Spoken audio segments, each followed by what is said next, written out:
மாநிலத்தை கெடுத்த அதிமுக, மாநிலத்தை கண்டுகொள்ளாத பாஜக, இந்த கள்ள கூட்டணியை மக்கள் அடையாளம் கண்டு கொண்டிருக்கிறார்கள். மக்கள் நலனே முக்கியம்னு செயல்பட்டு கொண்டிருக்கக்கூடிய நமது திராவிட மாடல் தமிழ்நாட்டு மக்களாகிய நீங்கள் துணை இருப்பது போல உண்மையான வளர்ச்சியை நமது நாடு காண ஒட்டுமொத்த இந்திய மக்களும் தயாராகிவிட்டார்கள். பாசிசத்தை வீழ்த்த இந்தியாவை காக்க ஸ்டாலின் அழைக்கிறேன்.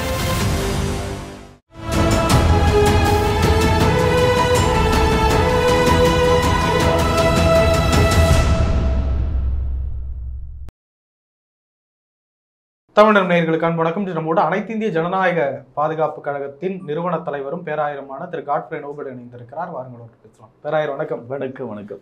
பாட்டாளி மக்கள் கட்சி அதிமுக கூட போகும் அப்படின்னு தான் நேற்று மதியம் வரைக்கும் கூட பேச்சு அடிபட்டு வந்து திடீர்னு பார்த்தா அதிகாலையில் போய் பாஜக கூட கூட்டணி ஒப்பந்தத்தை கையெழுத்து போட்டாங்க. எப்படி பார்க்குறீங்க? இதில் எடப்பாடியார் செய்த அதிமுட்டாள்தனம் தான் நான் சொல்லுவேன். எடப்பாடியார் இல்லாத படமா? என்ன, 2 ராஜ்யசபா எம்பி இருக்குது, சரியா? ஒன்று தேமுதிக கேட்குது, ஒன்று பாட்டாளி மக்கள் கேட்குது. இவங்க கேண்டிடேட் போட்டு எல்லாரும் அள்ளி ஜெயிச்சுட்டு வர போகிறாங்க. அப்போது பிளண்டர் மிஸ்டேக் பண்ணிட்டு இருக்காங்க. இன்றைக்கி கூட்டணிக்கு யாருமே இல்லைங்கிறத எல்லாராலும் கைவிட்டப்பட்ட சூழ்நிலை ஆயிடுச்சு. இப்போ தேமுதிகவும் போயிடுவாங்க அந்த பக்கம். ஏன்னா இப்போ மெகா கூட்டணி, இப்போ அது பிஜேபி கூட்டணின்னு ஆயிடுச்சு. அப்போது மதிய விட்டுட்டார். அதாவது ஒரு சின்ன கதை சொல்லுவாங்க. ஒரு ஒட்டகம் மழை பெய்யும்போது நான் ரொம்ப நினைஞ்சிக்கிட்டு இருக்கேன், அந்த எஜமான்ட்ட என் காது மாத்திரம் உள்ளே வச்சுக்கிட்டுறேன். அப்புறம் சரி ஐயோ பாவம் நம்ம ஒட்டகம் தானே அப்படின்னு சொல்லி காது மாத்திரம் அந்த அவர் குடிசைக்குள்ளே வைக்கிறதுக்கு இடம் கொடுத்தாரான். அப்புறம் மூக்கை விட்றேன்னுச்சான், அப்புறம் வாயை விட்றேன்னு, தலையை விட்றேன்னு சொல்லிச்சான். கடைசியில் முக்கால் உடம்பே உள்ள விட்டுட்டு முழு உடம்பை விட்டு எஜமான ஒரே மிதி மீச்சு கூடாரத்தை விட்டு தள்ளி போட்டுச்சான். அந்த கதையாக தான் இருக்குது. ஜெயலலிதா அம்மா இருக்கும்போது இனி பிஜேபிக்கும் அதிமுகவுக்கும் ஒட்டு வரவே கிடையாது கடைசி வரைக்கும் சொன்னாங்க. இந்த கட்சி யார் தலைவர்? இதுக்கு முன்னாடி ஜெயலலிதா அவங்ககிட்ட இருந்துச்சு. அவங்க இறந்த பிறகு துரதிர்ஷ்டவசமாக யார்கிட்ட எடப்பாடியார்கிட்ட இப்போது இவர் அதை ஃபாலோ பண்ணணுமா வேண்டாமா? இன்றைக்கி அந்த பிஜேபியை வளர விட்ட அந்த சாபத்தீடு, அந்த பழி, அத்தனை 8 கோடி மக்களுடைய பழி யார் மேலே விழுது? எடப்பாடி மேலே தான் விழுது. அவர் மடியில் கனம், அதுக்காக பயந்து ஏதாவது உள்ளத்துக்கு வச்சுருவாங்கன்னு சொல்லிட்டு அன்றைக்கி இடம் கொடுத்தாரு. இடம் கொடுத்து வளர விட்டாச்சு. 4 எம்எல்ஏ கொடுத்தாச்சு. இல்லாட்டி கனவுல கூட 4 எம்எல்ஏ வருமா? வராது. அப்போ வர விட்டுட்டு இப்போ அவங்க வளர்ந்து பெருகின பிறகு இப்போ என்ன செஞ்சுருக்கணும்? அவர் கூட இருந்திருக்கணும், பிஜேபி கூட்டணி கூட இருந்திருக்கணும். இருந்தால் ஆளுங்கட்சிக்கு திண்டாட்டமாக இருக்கும். 20 சீட் எடுத்திருப்பாங்க. 20 மோர் தென் 20. இப்போ இவங்க வீடு 2 பட்டா என்ன சொல்லுவாங்க? கூத்தாடிக்கு கொண்டாட்டம். இப்போ வீடு 2 பட்டுச்சு. அதாவது டிடிவி தினகரன், சசிகலா அம்மா, அப்புறம் யார், ஓபிஎஸ், இவங்கள்கிட்ட ஓட்டே இல்லையா? போன எலெக்ஷனில் 18 லட்சம் ஓட்டு டிடிவி தினகரன் எடுத்தார். அவ்வளோதான் டிஃபரன்ஸு. 31, 33 இவ்வளோ தான். 2% வித்தியாசம்லாம் திமுக ஆட்சி அமைச்சிச்சு. அவ்வளோ பார்த்தீங்கன்னா 200 ஓட்டு, 2000 ஓட்டு, 1000 ஓட்டு, இவ்வளோ டிஃபரன்ஸில் தான் அந்த எம்எல்ஏக்கள் தோந்தாங்க. அப்போது 18 லட்சமோ 15 லட்சமோ ஓட்டு யார் டிடிவி தினகரன் எடுத்தார். எடுத்ததுனால அந்த ஓட்டு பிரிஞ்சனால அதிமுக ஆட்சி வரல. இப்போ எடப்பாடி நினைக்கிறது இந்த கட்சியும் ஆட்சி நம்ம கையில் வச்சுக்கணுங்கிற ஒரு சுயநலத்துக்காக. அதாவது ஒரு தலைவனுக்குரிய அடையாளம் என்ன இருக்கணும்? அணைச்சி கொண்டு போகணும். அப்படியே அரட்டவும் செய்யணும், மிரட்டவும் செய்யணும், செதற விடக்கூடாது, அப்படியே அணைச்சிக்கணும். இதுதான் ஒரு தலைவனுக்குரிய அடையாளம். இது சுயநலத்துக்குரிய அடையாளம். நான் ஏன் கட்சி, ஏன் இது அப்படின்னு போகும்போது என்னாகும்? கட்சி உடஞ்சி போச்சு. இப்போது அநேகர் சொல்லக்கூடிய வார்த்தையை காதில் விழுந்துக்கிட்டே இருக்குது. இன்னொரு 5-6 வருஷத்தில் திமுகவும் பிஜேபி தான் இருக்குங்கிறாங்க. சரத்குமார் போய் கட்சியை கலைச்சி போய் சேர்ந்துட்டார். 1 மாதத்துக்கு முன்னாடி தான் திருநெல்வேலிருந்து வீர பேச்சு பேசினார். எங்கள் மாமியார் சொன்னாங்க அடுத்த எலெக்ஷனில் நீங்கள் தான் முதலமைச்சர் தமிழ்நாட்டுக்குன்னு. என் மனைவி சொன்னால் நீங்கள் தான் நீ முதலமைச்சர்னு சொல்லி 1 மாதம் ஆகலை, எல்லாம் மீம்ஸாக ஓடிச்சு. டக்குன்னு மோடிக்கிட்ட போய் எந்த தொண்டர்ட்டையும் ஒப்பளவு கேட்கல, மோடிக்கிட்ட போய் கச்சை கலைச்சி வந்துச்சு. சரியா? இப்படி ஒன்று ஒன்றா போகும். ஏற்கனவே வாசன், அவருக்கு பின்னாடி ஒன்றுமே கிடையாது. அவர் ஆஃபீஸில் ஒரு நாய் தான் படுத்து கிடக்கும், வாட்ச்மேன் கூட எதுவுமே இல்லை. அது ஒரு கட்சின்னு சொல்லி அது பின்னாடி போயிட்டுருக்காங்க. எல்லோரும் போயிடுவாங்க. கடைசியில் என்ன ஆகும்? எடப்பாடி கிட்ட யார் இருக்கா? வேலுமணி, தங்கமணி. தங்கமணி மௌனம் காக்கிறாரு. வேலுமணிகிட்ட ஆசை கட்டுவாங்க, கொஞ்சம் வாங்க கட்சி உங்கள் கையில் ஒப்படைச்சிருவோம், நீங்கள் தான் முதலமைச்சர், அதிமுகவுக்கு தலைவர் நீங்கள் தான். எந்த மனுஷன் ஆசைப்பட மாட்டான்? எடப்பாடியார் கனவுல நினச்சி பார்த்தாரா அந்த அதிமுகவுக்கு நான் வந்து பொதுச் செயலாளர் வருவேன்னு நினச்சி பார்த்தாரா? அப்போ பாருங்க, எதுவும் நடக்கும். அப்போ இன்னைக்கு பிஜேபியை வளர விட்ட தண்டனை யாருக்கு? எடப்பாடிக்கு தான். வினை விதைத்தவன் வினை இருப்பான், திணை விதைத்தவன் திணை இருப்பான். அவர் தான் பிஜேபியை வளர்த்து விட்டார். பிஜேபியாலே அவருக்கு அழிவு. இன்னைக்கு எல்லாராலும் கைவிடப்பட்ட சூழ்நிலை. இன்னைக்கு ஒரு வழக்கறிஞர் பிரிவில் அவர் ஏதோ ஒரு பொறுப்பில் இருக்கிறாரு. நான் தலைமை தேர்தல் அதிகாரியை பார்க்க போயிருக்கும்போது அவரும் அங்கே வந்து இருக்கிறாரு. அப்போ அவர் பெரிய, அதாவது கீழே விழுந்தாலும் மீசையில் மண் விட்டாலும் பேசுவாங்கல்ல. அம்மா காலத்திலே நாங்களாம் தனியாக கூட்டணி இல்லாமல் நின்றுருக்கோமே. அம்மா யாரு? எடப்பாடி யாரு? அந்த அம்மா வந்து அயன் லேடின்னு எல்லாராலும் எதிரியாலே பாராட்டப்பட்டார். ஸ்டாலின், முதலமைச்சர் ஸ்டாலின் அந்த அம்மா மரணத்தோட பாராட்டினார், அவங்க அப்பாவோட பெஸ்ட்டுன்னு. அவங்க அப்பா தான் முதலமைச்சர் இருந்தாங்க. அன்னைக்கு உலகமே பாராட்டுச்சு. அவங்களுடைய நடை உடை பாவனை, அவங்களுடைய சொல், அவங்களுடைய டோன், அதுக்கு ஈடு யாருங்க வர முடியும்? எடப்பாடி வந்துட முடியுமா? சேர்ல போய் உட்காந்துக்கலாம், அந்த தோரணம் வந்துருமா? அப்போ எல்லாரும் அனுசரித்து போகணும். அது போக தெரியல. இப்போ நாங்கள்லாம் கூட்டணிக்காக எவ்வளவோ பேசி பார்த்தோம். எனக்காக கடம்பூர் ராஜ் எம்எல்ஏ எவ்வளவோ முயற்சி எடுத்தார். இப்போ தூத்துக்குடியில் இப்போ நாங்கள் சிஎஸ்சி சார்பில் நின்று வரும்போது என்ன செல்வாக்கு இருக்கும்? கனிமொழி அவர்களே நான் வென்று காட்டிடுவேன்னு சொல்லி ரிட்டர்ன் எழுதி கொடுத்துருக்கேன். யாருக்கு எடுத்தாங்களோ என்ன செய்யுங்கிற கடைசி 99% ஓகேன பிறகு திடீர்னு எங்கள் கட்சிக்காரங்களுக்கே கொடுக்க போகிறோம், கூட்டணிக்கு கொடுக்கல. எனக்கு என்ன, எனக்கு அதில் ஒரு கவலையும் கிடையாது, ஒன்றும் கிடையாது. எவர் கூட்டணி கொடுத்தாரோ கொடுக்காம போனேன்னு நான் ஒரு கட்சி தலைவர். எனக்கு இப்போ பர்சனல் செக்யூரிட்டி ஆஃபீஸர் கேட்டு தான் தலைமை தேர்தலை பார்த்துட்டு வந்திருக்கேன். 39 தொகுதிக்கும் கேண்டிடேட்டுக்கு சேம் சிம்பிள், ஒரே சிம்பிள் கேட்டு ஏற்கனவே பிப்ரவரியிலே நான் அப்ளை பண்ணிட்டேன். இன்னும் யாருக்குமே சரியாக கொடுக்கலையாம். இப்போ அதை விரைவுபடுத்திட்டு வந்திருக்கிறேன். இன்னும் நாளைக்கு நாமினேஷன் பண்ணலான்னு, இல்லாட்டி ஒரு செவ்வாய்க்கிழமை வெள்ளிக்கிழமை நாமினேஷன் பண்ண போகிறோம். திருநெல்வேலியும் தூத்துக்குடியிலையுமே நான் நிற்க போகிறேன். ஏன்னா ஏன் மண் எங்கே ஆட்கள் இருக்காங்க, எதுக்காக நம்ம அடுத்த கட்சியில் போய் தூங்கிட்டு இருக்கணும்? அதனால் மதியை விட்டுட்டார் எடப்பாடியார், மதியை விட்டுட்டார். அவர் என்ன சொல்லியிருக்காரு, நமக்கு வந்து சட்டமன்ற தேர்தல் தான், அதில் எப்படியா ஃபோக்கஸ் பண்ணி நம்ம எடுத்துன்னு நினைக்கிறாரு. கனவுல கூட நடக்காது. எந்த நேரம் சிவி சண்முகம் பிடிக்கிட்டு போவார், வேலுமணி பிடிக்கிட்டு போவான்னு தெரியாது. சிவி சண்முகம் போனான்னா வன்னியர் எம்எல்ஏ போயிடும், வேலுமணி போனான்னா கவுண்டர்கள் அந்த கோயம்புத்தூர் பெல்ட்டில் எம்எல்ஏ போயிடும். சேலத்தில் எடப்பாடியாருக்குன்னு எத்தனை எம்எல்ஏ இருக்குது? ரொம்ப கம்மி. அதனால் இது ஒரு கூட்ட அமைப்பு தான், எல்லாரும் சேர்ந்தா தான் இது. அதனால் இது மதியை விட்டுட்டார். இனி எழுந்து ஐயாடாமானா ஒன்றும் பிரயோஜனம் இல்லை. ஒன்று, அதாவது இன்னொரு காரியம், எடப்பாடியார் வந்து பிஜேபி தொடர்பு விட்டாருன்னு எல்லா சிஎஸ்சி கிறிஸ்டின், எல்லா கிறிஸ்டினும் முஸ்லீம் போய் அவர்கிட்ட போய் ஓட்டு போட்டுருவாங்கன்னு நினைக்காங்க. அதுவும் தப்பு கணக்கு. அந்த காலத்திலிருந்தே, யார் அந்த அம்மா இருந்த காலத்திலிருந்தே கிறிஸ்தவங்க, இஸ்லாமியர்கள் திமுகவுக்கு தான் வாக்களிச்சுட்டு இருந்த சரித்திரம். அதுவும் அரசு ஊழியர்கள், ஆசிரியர்கள் திமுக தான். எப்படி இப்போ இவர் கூட்டணி விட்டோன்னே எல்லாரும் போய் இங்கே போய் ஓட்டா போட போகிறாங்க? இது எனக்கு வந்து ஒரு தகவல் என்னென்னா, முதலமைச்சர் ஸ்டாலின் வந்து இவர் ஏதாவது ஒன்று எதிர்த்து பேசினா, ஒரு எதை மக்களுக்காக ஒரு குரல் கொடுத்தா, என்ன கொடநாடு என்னாச்சு, கொடநாடு என்னன்னு சட்டசபையில் மிரட்டுறாரு. இவர் உடனே சரண்டர் ஆயிடுறாரு. இப்படியே மிரட்டி இப்போ என்ன சொல்லியிருக்காரு, நீ உம்மால தான் பிஜேபி தமிழ்நாட்டில் பூந்து வந்துட்டு நீர் அமைதியாக நம்ம ரெண்டும் சேர்ந்து இருந்துக்கணும், இனிமேலையும் அதை வளர விடக்கூடாதுன்னு சொல்லி முதலமைச்சர் ஸ்டாலின் தான் தகவல் கொடுத்தாருன்னு எனக்கு காதுக்கு வருது. எந்த வகையில் உண்மைன்னு தெரியாது, பட் அப்படி ஒரு நம்பகத்தன்மையான ஒரு இடத்துலேருந்து வருது. அமைதியாக இருங்கன்னு. இப்போ என்ன வருன்னா, அங்கே பயந்து ஈடி ரைடுன்னு பிஜேபிக்கு பயந்தார். இப்போ கொடநாடுன்னு சொல்லி இப்போ ஸ்டாலினுக்கு பயப்படுவார். கடைசியில் 2 பேரும் ஏறி மீச்சு போயிடும். இதுதான் நடக்க போகுது. அவர் என்ன, இவர் முதலமைச்சர் ஆக்கி வச்சுட்டு ஸ்டாலின் பார்த்துட்டு இருப்பாரு அடுத்த டேனுக்கு. நான் ஒரு டேன் முதலமைச்சர் வந்துட்டு நான் எதிர்கட்சி தலைவராக இருக்கேன், எடப்பாடி நீங்கள் எனக்காக சப்போர்ட் பண்ணீங்க, நீங்கள் முதலமைச்சருக்குன்னு சொல்லவோ போகிறாரு. அதனால் இது எப்படி போய் முடியுங்கிறது காலம்தான் பதில் சொல்லும்.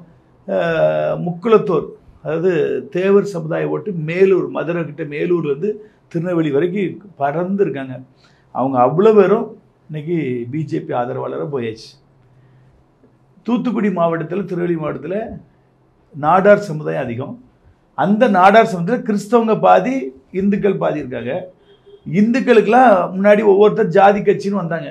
அதாவது நாடார் சமுதாயத்துக்குன்னு யாரும் சரத்குமார்னு சொல்லி சரத்குமார் தூக்கி கொண்டாங்க. சரத்குமார் இப்போ வேலிட் இல்லாமல் ஆகிட்டார். அடுத்தல ஹரிநாடார் வந்து அவன் ஜெயிலுக்குள்ளே போயிட்டு இப்போ தான் வெளியே வந்திருக்கிறாரு. ஆக இப்படி நாடாருக்குன்னு ஒரு கட்சி இல்லைனால எல்லாரும் என்ன பண்ணிட்டாங்க, பிஜேபிக்குள்ளே போயிட்டாங்க. இல்லைன்னு யாராவது மறக்க முடியுமா? தூத்துக்குடி, திருநெல்வேலி, கன்னியாகுமரி 3, விருதுநகர் நாடார் சமுதாயம், இந்து நாடார் சமுதாயம் சேர்ந்த எல்லாரும் பிஜேபி போயிட்டாங்க. அப்போது இன்றைக்கி ஒரு மெகா கூட்டணின்னு தான் நான் சொல்லுவேன் பிஜேபி. சரித்திரத்தில் இல்லாது. இப்போ தேமுதிகவும் போயிடும். தேமுதிகலாம் கொஞ்சம் ஓட் பேங்க் கிடையாது. ஏதோ அவர் இப்போ இறந்ததுனால ஒரு வேளை அனுதாபத்தில் கொஞ்சம் கொஞ்சம் இருக்கலாம். 0.5% கூட வருமானு டவுட்டு. 0.5 கூட இருக்காது. அதனால் எல்லாம் ஒரு மெகா கூட்டணியில் போயிட்டு தனக்கு இந்த நேரத்தில் சமுதாயத்தில் மக்கள் மத்தியில் ஒரு கெத்தை காட்டணும்னா அவர் என்ன செஞ்சுருக்கணும், தேமுதிகவையும் பாட்டாளி மக்களையும் கைக்குள்ள வச்சுருந்தால் கொஞ்சம் பெர்சன்டேஜ் கூட கிடைக்கும். இப்போ வந்து கருத்து கணிப்புப்படி என்ன சொல்கிறாங்கன்னா 3rd பேருங்கிறாங்க. திமுக ஃபஸ்ட்டு, 2nd பிஜேபி கூட்டணி, 3rd தான் அதிமுக வருங்காங்க. இப்போ சின்ன ஊசல் அடிக்கிட்டு கிடக்கு, இன்னும் முடிவாகலை. அவர் ஓபிஎஸும் விட்ராப்பில் இல்லை. அவரும் விரட்டி இப்போ இன்னொரு ஆளை வச்சு இன்றைக்கி இப்போ நான் இப்போ வர்றதுக்கு முன்னாடி ஒரு தேர்தல் ஆணையத்துக்கு ஒரு மனு கொடுத்துருக்காங்க. அவங்க ஆட்களே வச்சு எங்களுக்கு வந்து யாருக்கு இந்த கட்சிங்கிறது வழக்கு சிவில் நீதிமன்றம் நடந்துட்டுருக்கு. அதனால் 2 கட்சிக்கும் 2 பேருக்கு இபிஎஸ் ஓபிஎஸ்க்கு சின்னத்தை கொடுக்கக்கூடாது, தீர்ப்பு வரும் வரைக்கும் அப்படின்னு 2 பேரும் பொது சின்னத்தினை கேட்டுன்னு சொல்லி அவங்களே செட்டப் பண்ணி ஒரு கம்ப்ளைண்ட்டை கொடுத்துருக்காங்க. என்ன நடக்குங்கிறது தெரியாது. ஏற்கனவே 3-4 நாளைக்கு முன்னாடி தான் தலைமை தேர்தல் அதிகாரியை அவரையே வித்ட்ரா பண்ண வைத்து பிரதமருக்கு வேண்டிய ஒரு ஆழத்துக்கு உள்ள விட்டு போட்டாச்சு. தலைமை தேர்தல் அதிகாரி யார்? பிரதமரால் நியமிக்கப்பட்ட ஒரு 5-4 நாளைக்கு முன்னாடி உள்ள புது அதிகாரி. அவங்க சொல்கிறதான் கேட்பார். தனி பாடியாக இருந்தாலும் யார் பதவி கொடுத்தாங்களோ அவங்க சொல்கிறதுன்னு கேட்பார். அதனால் இது எப்படி வந்து முடியும்னு தெரியாது. பட் தாமரையை மலர வச்சது தமிழிசை அல்ல, அவர் பேர் என்ன, அண்ணாமலையும் அல்ல, எடப்பாடியார் தான். அவருக்கு இடி ரேட் வந்துடக்கூடாது, திமுகவால் ஆட்சி கலைஞ்சிடக்கூடாது, மெஜாரிட்டி இல்லாமல் ஆட்சி ஓட்டினார். இதுக்காக மோடி தயவை ஒரு சின்ன பிள்ளைப்பதி ஒரு பிரச்சனை உடனே டெல்லிக்கு போயிடுவாங்க. இங்கே தான் சின்ன டிஸ்டர்பன்ஸ் உடனே டெல்லிக்கு போயிடுவாங்க. இப்படி அவர் தயவை எடுத்து பண்ணி அவங்கள வளர வச்சாச்சு. இனி நான் சொல்கிற அந்த கதை தான், ஒட்டகங்கிறது தான். காதை விட்டாச்சு, இப்போ தலையும் உடம்பு விட்டாச்சு, இனி ஒரே மீச்சு தள்ளியாச்சு எடப்பாடி. இவர் நினச்சாரு சசிகலாவை காலவாரி விட்ட பற்றி மோடியை காலவாரி விடலான்னு நினச்சிருக்காரு. மோடி நிச்சயமாக எனக்கு தெரிஞ்சு கருத்து கணிப்பு எல்லாருமே நெக்ஸ்ட்டு பிஎம் அவர் தான். மேக்சிமம் எல்லோரும் கருத்து கணிப்பு, அதாவது போன தடவையோட அதிக வாக்கு வித்தியாசத்தில் வருங்கிறது. நம்ம தமிழ்நாட்டில் வராதுனாலும் அந்த பக்கங்களில் நார்த்தில் வந்து அவர் தான் வரும். அப்படிங்கும்போது இன்னும் 5 வருஷம் அவங்க கையில் ஆட்சி இருக்க போது என்ன பண்ண போகிறாங்களோ தெரியல. இன்னைக்கு பிரதமர் மோடி அவர்கள் தமிழ்நாட்டுக்கு வந்திருக்கிறார். கூட்டணி கட்சி தலைவர்கள் எல்லாம் பங்கெடுத்திருக்கிறார். முதல் முறையாக ஓபிஎஸ் அவர்கள் பங்கெடுத்திருக்கிறார். அன்புமணி ராமதாஸ் இருக்கிறார். எப்படி பார்க்குறீங்க?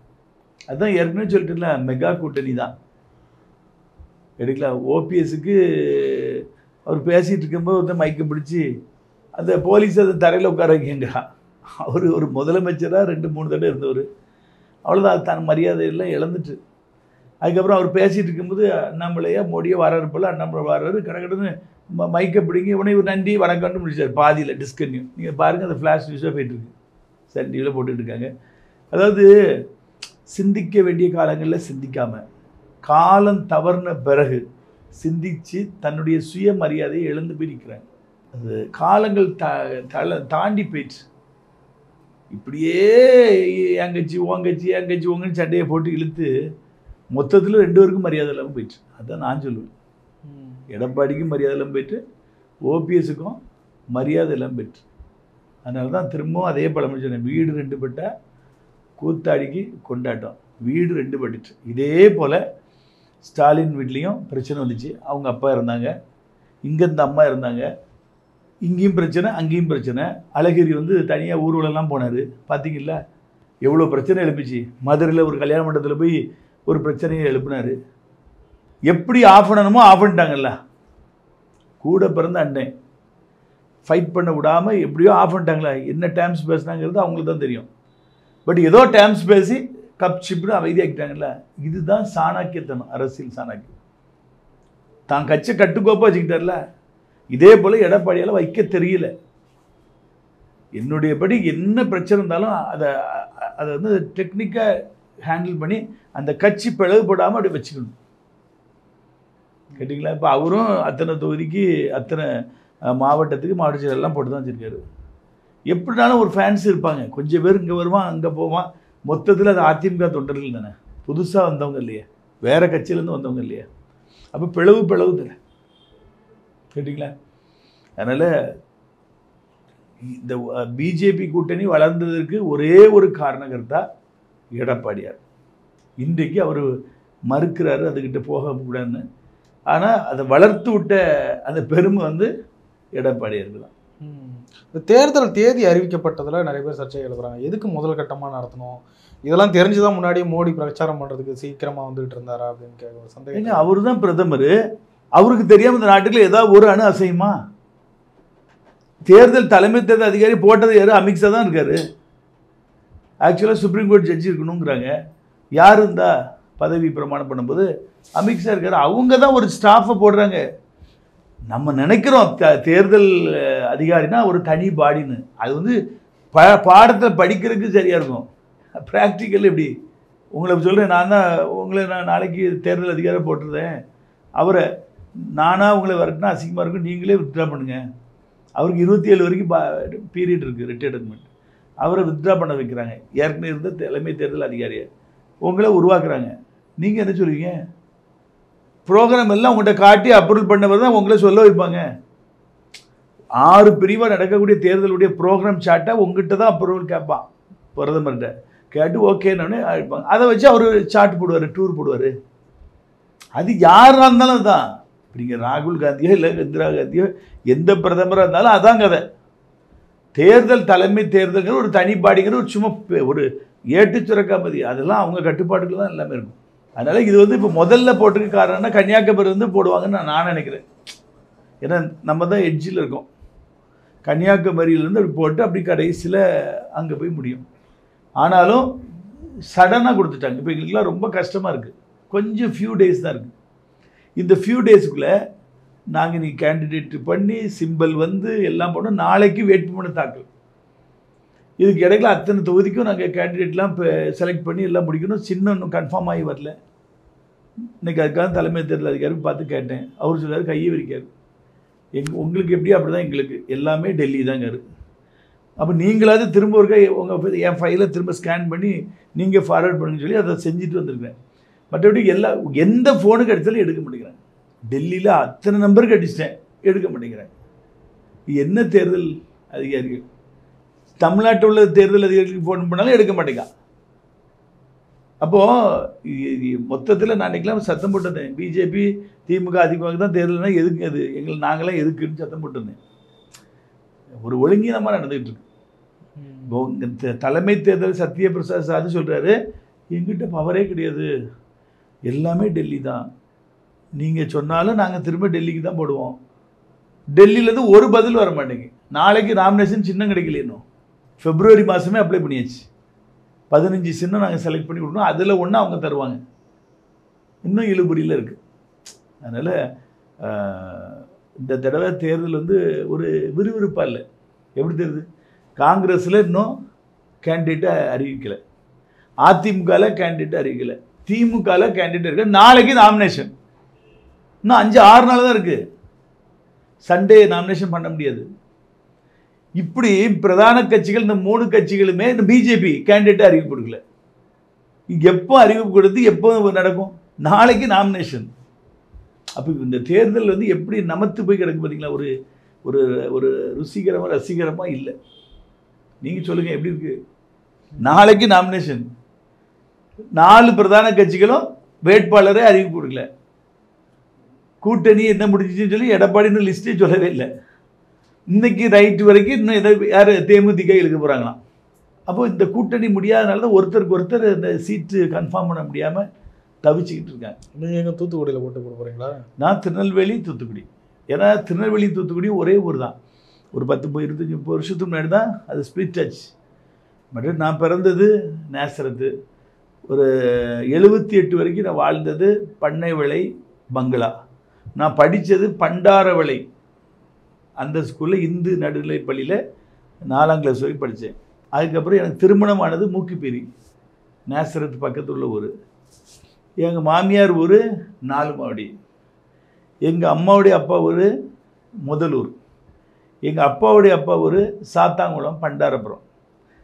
அப்புறம் அம்தராங்குடி, சுப்பிரமணியபுரம், இது எல்லாம் எங்கள் பெல்ட். திருநெல்வேலி எடுத்துக்கிட்டால் நான் வந்து எங்கள் அம்மாவும் அப்பாவும் ஆசிரியராக இருந்ததுனால நாங்கள் பெருமாள்புரம் அந்த இடத்துல எங்கள் பேரில் தெரு இருக்குது, நோபல் தெரு அப்படின்னு இருக்குது. அந்த ஊரில் கொஞ்சம் பிரபலமாக இருக்கிறோம். பட்டு சொந்தம் பூர்வீகம் சொத்து பத்துக்கள்லாம் இந்த பக்கம் தான் இருக்குது. வல்லநாடு பக்கம் எங்களுக்கு ப்ராப்பர்ட்டிஸ் இருக்குது. அதனால் தூத்துக்குடியும் சேர்ந்து இப்போ எப்படின்னா திருநெல்வேலிலேருந்து கொஞ்சம் தூரம் கேன்வாஸ் பண்ணிட்டே வந்தோன்னா நெக்ஸ்ட் உடனே அது கண்டினியூட்டி தூத்துக்குடி தான். இந்த திருச்செந்தூரோடு எடுத்துக்கிட்டிங்கன்னா இது வரைக்கும் கிருஷ்ணாபுரம் வரைக்கும் திருநெல்வேலி தொகுதி. அது ஒட்டி அடுத்தது செய்திகள் வந்தோடனே தூத்துக்குடி. அப்போ நான் என் வீட்டிலேருந்து நான் போகும்போதே நான் இருக்கிறது நாங்குநேரி தொகுதி. எங்கள் பேராயரில் இருக்குது நாங்குநேரி தொகுதி. அப்போது என் ஓட்டும் வரணுமே. அதனால் இப்படி ஈஸியாக ஏற்கனவே நான் நாங்குநேரியும் ராதாபுரமும் நான் கேண்டிடேட்டாக இருந்திருக்கேன். 2021 நாங்குநேரி ராதாபுரம் 2019 இதில் இருந்தேன். நாங்குநேரி சட்டமன்ற இடைத்தேர்தல். அப்போ அந்த 2 தொகுதி மக்களுக்கும் நான் டோர் பை டோர் போயிருக்கேன். அதனால் 2ஐயும் சேர்த்து கவர் பண்ணணும்னு வச்சுருக்கோம். பார்ப்போம், இறைவனுடைய கையில் இருக்குது. வெற்றி பெறுறதும் இல்லை அதிக ஓட்டாவது எடுக்கணும், வெற்றி பெறணும்னு முயற்சி எடுக்கிறோம். அதாவது மக்கள் நினைத்தா போதும். இப்போ நானும் மேலே போய் மோடியவே ஆதரிக்க போகிறேன், ராகுல் தான் பிரதமராக வரணும்னா எல்லாருடைய இதய துடிப்போம். ஏன்னா சிறுபான்மை மக்கள் எல்லாருடைய இதய துடிப்பு என்ன தான் இருக்கும், மோடி ஆட்சி வரக்கூடாது, ராகுல் வரணும் இருக்கும். நானும் அதுக்கு தான் பிரச்சாரம் பண்ண போகிறேன். இப்போ நான் என்ன சொல்ல போகிறேன்னா, திமுக அதிமுகவுக்கு ஓட்டு போட்டு உங்கள் ஓட்டை வேஸ்ட் ஆக்காதீங்க. நாம் தமிழருக்கு போட்டு ஒரு பிரயோஜனம் கிடையாது. அதால் என்ன பிரயோஜனம்? ஏதாவது எங்கேயும் எம்எல்ஏ கிடையாது, எம்பி கிடையாது, ஒன்றும் கிடையாது. குப்பையில் போட்டதான், நோட்டாவுக்கு போட்டது தான் அது. அதனால் மாற்றா நான் மண்ணின் மைந்தன், சொந்த கட்சி, தூத்துக்குடியிலேருந்து உதயமான, திருநெல்வேலியிலேருந்து உதயமான ஒரு கட்சி. ஏன் சொந்த இரத்த பந்தங்கள் தான் அங்கே இருக்காங்க. அப்போ நான் தான் கட்சிக்கு தகுதினா அவங்க தான் கட்சியோட பாடி.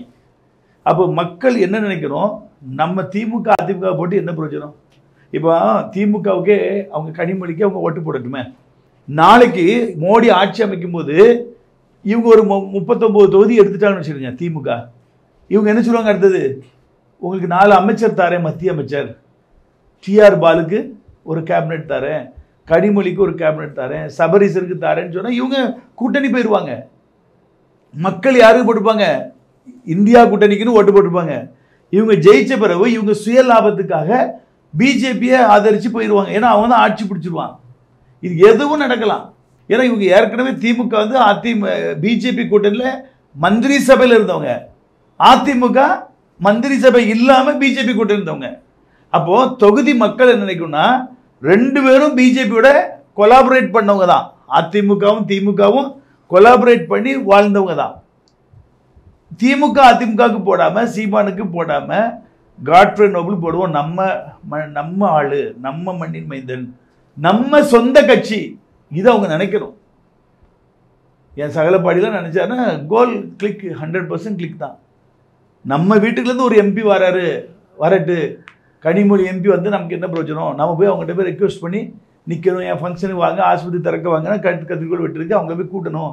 நம்ம வீட்டுக்குள்ளே ஒரு எம்பி வரட்டுன்னு என் சகலப்பாடி மோகன்சியே அவர் பெருந்தன்மையாக நினச்சாருன்னா 100% பாஸ். ஒரு குடும்பம் தானுங்க, அந்த ஊரே ஒரு குடும்பம் தான். கேட்டிங்களா? ஒரு தலைமையானவங்க சொல்லியாச்சுன்னா ஓட்டு முடிஞ்சு போச்சு. நான் சொன்னது மக்களுக்கு நாங்கள் போய் ஒவ்வொரு வீதியாக தான் நான் சொல்ல போகிறேன். அதிமுகவும் பிஜேபியோட கூட்டணி, திமுகவும் பிஜேபியோட கூட்டணியில் இருந்தவர்கள் தான் இன்றைக்கு ஏதோ புத்தி தெளிந்தது போல நடிக்கிறாங்க. ஜெயிச்ச பிறகு திரும்ப கூட்டணிக்கு போக வாய்ப்பு 100க்கு 100 இருக்கு. அதனால நான் என்ன சொல்றேன், நான் இந்தியா கூட்டணியில் இருந்து எனக்கு சீட்டு தரல. திமுக எவ்வளோ கேட்டு பார்த்தோம், அவங்க இந்த ஒரு எலெக்ஷன் விட்டுருங்க, அதிமுக இந்த ஒரு எலெக்ஷன் விட்டுருங்க அப்படிங்கிறாங்க. எனக்கு காலம் போயிட்டுருக்கு. வயசாகிட்டு இருக்கு. நான் மூவ் பண்ண வரைக்கும் தான் நான் ஓட முடியும். பல்லு போன பிறகு கண்ணு போன பிறகு சீட்டு தந்து நான் நடக்க முடியலன்னு நினச்சியே. உயிரோடு இருக்கமோ இல்லையோ, எனக்கு தாரேன்னு சொன்னவர் உயிரோடு இருக்காரோ இல்லையோ, அடுத்த எலெக்ஷனுக்கு நான் இருக்கணும் இல்லையோ, கடவுள் கையில இருக்கு. அதனால் கிடைக்கிற காலத்தின் கட்டாயம் நான் எலெக்ஷன் நிற்கிறேன். 2 தொகுதியிலும் நிற்க போகிறேன். தூத்துக்குடி மக்கள் நினைத்தாலோ திருநெல்வேலி மக்கள் நினைத்தாலோ எனக்கு வெற்றி பெற செய்ய முடியும். திமுக எம்பி ஞான திரவியம் என்னை திருநெல்வேலி திருமண்டல அலுவலகத்தில் என்னை ஓட ஓட அடித்தாங்க. இதெல்லாம் உண்மை உள்ள கிறிஸ்தவர்கள், மனசில் ஈரம் இருக்கிறவங்க. தாம் பெற்றோரை எப்படி அடித்தா எவ்வளோ ஃபீலிங் வருமோ, தம் பிள்ளையை அடித்தா எவ்வளோ ஃபீலிங் வருமோ, அந்த ஃபீலிங் இருந்தால் யார் கையால் ஞான திரவியத்துக்கு ஓட்டு போட்டு திருச்சபையை கெடுத்தோமோ அதே கையால் காட்ஃப்ரே நோபலுக்கு ஓட்டு போட்டு திருச்சபையை வளர்க்க முடியும். இது பர்னபாஸ் பேராயர் சிந்திக்கணும், சபை மக்கள் எல்லாரும் சிந்திக்கணும். சிந்திக்கும் போது நிச்சயமாக காலங்கள் மாற்றும். நீதிமன்றத்தில் ஒரு எம்பி ஞானதிரவியம் கேஸுக்கு நான் போய் சார்ஜ் ஷீட் டைரக்ஷன் போயிருக்கும்போது அப்போ ஜஸ்டிஸ் ஜெயச்சந்திரன் என்கிட்ட சொன்னாங்க, நீங்கள் தானே ஓட்டு போட்டீங்க, நீங்கள் தானே உருவாக்குனீங்க, உங்களுக்கே அவர் ஆபத்தாக மாறிட்டார், இனி நீங்கள் எல்லா சர்ச்சிலும் சொல்லுங்கள் அவருக்கு போடாதீங்கன்னு சொல்லுங்கள். இப்போ கடவுள் என்ன செஞ்சுட்டு அவர் சீட்டே கொடுக்காம வைக்கிட்டார். திமுக என்ன பண்ணாங்க, அப்பாவும் மகனுக்கு சீட்டு கேட்காங்கன்னு சொல்லி ஒரே போட்டி. அதனால் பார்த்தாரு, காங்கிரஸ் கேட்டுட்டு இருந்தோடனே காங்கிரஸ் கையில் திருநெல்வேலி தொகுதியை விட்டுட்டு ஸ்டாலின் ஜம்முன்னு இருந்தார். யாரையும் பைக்க வேண்டாம்ல, அப்பாவையும் பைக்க வேண்டாம், யார் கிரகம்பல்லையும் பைக்க வேண்டாம், இவர் பேர் என்ன ஞானதிரத்தையும் பைக்க வேண்டாம். எப்பா காங்கிரஸ் ஒரே தொந்தரப்பா, காங்கிரஸ் கேட்டால் கொடுத்துட்டேன் இப்போ. அதனால் தொகுதி காட்ஃப்ரே நோபலால் தான் அவர் கையிலேருந்து பறிக்கப்பட்டிருக்கு ஞானதிரத்துக்கு. இதெல்லாம் மக்கள் சிந்தித்து, நம்ம தனி கட்சி, நம்ம யாருக்கும் அடிமை கிடையாது. நாளைக்கு கிறிஸ்தவத்துக்கோ சமுதாய மக்களுக்கோ ஏதோ தமிழ்நாட்டு மக்களுக்கு ஒரு பிரச்சனை வந்தால் சுயமாக முடிவெடுக்கக்கூடிய இடத்துல நான் இருக்கேன். பாதுகாக்கிறதுக்கு, ப்ரொட்டஸ்ட் பண்ணுறதுக்கு சுயமாக முடிவெடுக்கலாம். இவங்கெல்லாம் யாரும் சுயமாக முடிவெடுக்க முடியாது. அதனால் இறைவனுடைய சித்தத்தின்படி இந்த கட்சி பதிவு செய்யப்பட்டு களத்தில் இறங்கியிருக்கு. ஆரம்பம் அற்பமாக இருந்தாலும் முடிவு சம்பூர்ணமாக இருக்கும். ஆரம்பத்தை நம்ம பார்க்கக்கூடாது. ஏதோ இறைவன் இந்த செயல்பாட்டில் இறங்கியிருக்கிறது 100% உண்மை. நான் இல்லாட்டி இந்த ட்ரெஸ்ஸோடு போய் ரோடோட போய் ஒருத்தர் கும்பிடணும்னு எனக்கு தலையெழுத்துன்னு தேவையில்லை, ஒருத்தர் வெயிலில் போய் சாகணும்னு எனக்கு தேவையில்லை. கடும் வெயில், அதை நினச்சாலே பயமாக இருக்குது. அந்த 25 நாளும் என்ன வெயிலுக்கு பகல் முழுக்க கத்தணும். எதுக்கு? எனக்கு பையன் இருப்பதுக்கா? காட்ஃப்ரே நோபல் அன்றும் இன்றும் என்றும் வாழ்ந்து கொண்டிருக்கிறான். நாம் இறந்த பிறகு எனக்கு ஒரு வரலாறு வேணும். மக்களுக்காக என்ன செஞ்சேன், ஏன் சமுதாய மக்களுக்காக, கிறிஸ்தவங்களுக்காக என்ன செஞ்சேன், என் தாய் நாட்டு தமிழ் மக்களுக்காக நான் என்ன செஞ்சேன், வரலாற்று புஸ்தகத்தில் என் பெயர் பதிக்கப்படணும். இந்திய மக்களுக்காக என்ன செஞ்சேன், இதுக்காக தான் போராடிட்டு இருக்கேன். தவிர என் பையன் நிரப்ப எனக்கு விருப்பமே இல்லை. சரித்திரம் படைக்கணும். அவன் மரித்தாலும் பேசுகிறான். நான் மரித்த பிறகும் ஒவ்வொரு பிறந்த நாளும் இறந்த நாளும் இனி பிறக்கக்கூடிய பிள்ளைகள் கொண்டாடணும். அதுக்கு நான் பாடுபடுறேன். அதனால் எங்கள் கட்சியுடைய அஜெண்டாவே என்னென்னா ஊழலற்ற மதசார்பற்ற ஜனநாயகம். இப்போ எங்கள் கட்சியில் பிராமின் நிற்கிறது கேட்குறாங்க பாண்டிச்சேரியில். நான் சொன்னேன், நோ ப்ராப்ளம், பிராமின் நிற்கலாம், தலித்து நிற்கலாம், யார் நிற்கலாம், ஜாதிக்கு அப்பாற்பட்டு மதத்துக்கு அப்பாற்பட்டு ஜனநாயக கட்சி. நான் இந்த ட்ரெஸ்ஸில் தான் இருப்பேன். நான் கல்லறையில் போகும்போது சவப்படியில் போகும்போது இந்த ட்ரெஸ்ஸில் தான் இருப்பேன். அதுக்காக இது மதவாதம் கிடையாது. நான் எல்லாருக்கூடையும் பழகுறேன். அரசியல்ங்கிறது ஒரு ஜாதிக்குள்ளே, ஒரு மதத்துக்குள்ளே, ஒரு இனத்துக்குள்ளே கட்டுப்படக்கூடாது. எல்லாருக்கும் மக்கள் பணி செய்யணும். அதுக்காக என் உடையில் இப்போ நீங்கள் போன தடவை வள்ளியூரில் இதே ட்ரெஸ்ஸில் போய் பிரச்சாரம் பண்ணும்போது ஒரு ஆர்எஸ்எஸ்காரந்து ஒரே பிரச்சனை, நீங்கள் எப்படி இந்த ட்ரெஸ்ஸை போட்டுட்டு ஓட்டு கேட்கலான்னு ஓடு கூட்டி காக்கா கத்துறமே கத்தி ஒரு கூட்டத்தை உருவாக்கிட்டான் வள்ளியூருக்குள்ள, எங்கள் ஊருக்குள்ள.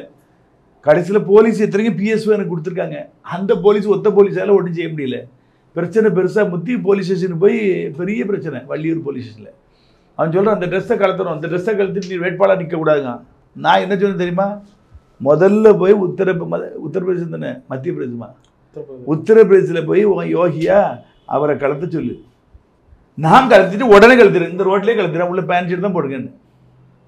அவர் முதலமைச்சருக்கு சாமியார் வேஷத்தில் இருப்பாரா, நான் வேட்பாளர், என் ட்ரெஸ்ஸு, என் கோடே ட்ரெஸ்ஸே தான். நான் மதவாதத்தில் போகல, என் கோட் ட்ரெஸ் என் அடையாளமே தான். நான் சொன்ன சரிதானே, யோகியை கலத்த சொல்லு, காவியை அவர் முதலமைச்சர், அரசு ஊழியர். நான் 10 செகண்டில் கலந்துருந்தேன் அப்படின்னு பெரிய பிரச்சனை. அதில் நான் வந்து மதவாதத்தில் போடவே இல்லை. ஏன்னா ஜீசஸ் கிரைஸ்டே லவ் தான், லவ் டு அனதர், எல்லாரையும் நேசிக்கணும். பாவியை ரட்சிக்க தான் கிறிஸ்து உலகத்துக்கு வந்தார்.